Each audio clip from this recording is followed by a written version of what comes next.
In your position as an economist, are you starting to think about, the possibility of Europe without Merkel, what this does to the reform agenda for the coming together of the Eurozone if there were to be no Merkel, or is it just too soon to have those thoughts? Well, what a week and what a weekend it's been for Angela Merkel. The German Chancellor had first to do very long meetings with other European leaders to reach an agreement on migration. She had to face criticism from some of the Eastern European countries and now criticism at home from her coalition partners, the Bavarian Christian Democratic Union. And she's no stranger to crisis. She's faced many crises over her career, most notably over the financial crisis in the euro area. But now there are high chances that this could be it for Merkel. We shall see today how the meeting goes with her coalition partners. There are various scenarios. We could see her governing in a minority government. We could see her government falling apart. So we shall see that today.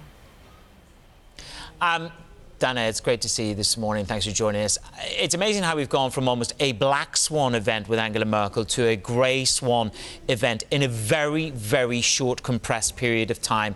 Take me through to the ramifications of black to grey to reality. Would Europe begin the process of untangling then? Is that the beginning of a long road to the end? There would be huge repercussions of Angela Merkel. She's not just any chancellor. She is the symbol of the West liberal order. And as Willy Brandt, former chancellor of West Germany, said, it's a weak Germany, not a strong Germany, that is most dangerous for the European integration project. And what we could see here is if Merkel survives this crisis, there will soon be another one. We see Donald Trump having some intentions in terms of pressuring her in the NATO summit, so we shall see that again.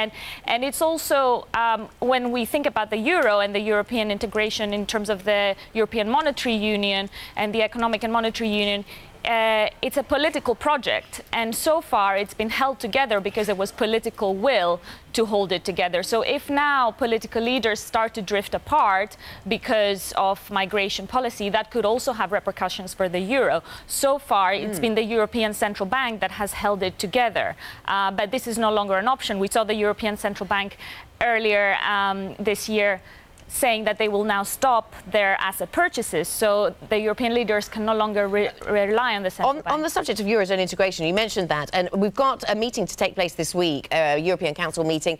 The architecture of EMU is on the table.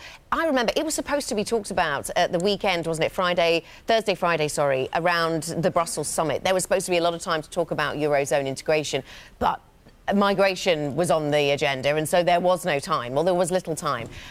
Is this really, is anybody on the same page as anybody else? Are the French and the Germans at least on the same page now? Well, there was most of the time was spent on migration. There was a short statement on the European monetary reform.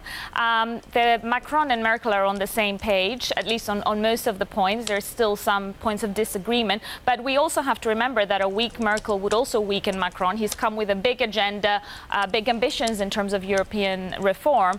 But having a weak partner in this would also weaken his plans. And we saw some progress on this, but the Eurogroup will be the one that will take it over in terms of how to move forward. So it's a big challenge for the Eurogroup and its president Mario Centeno.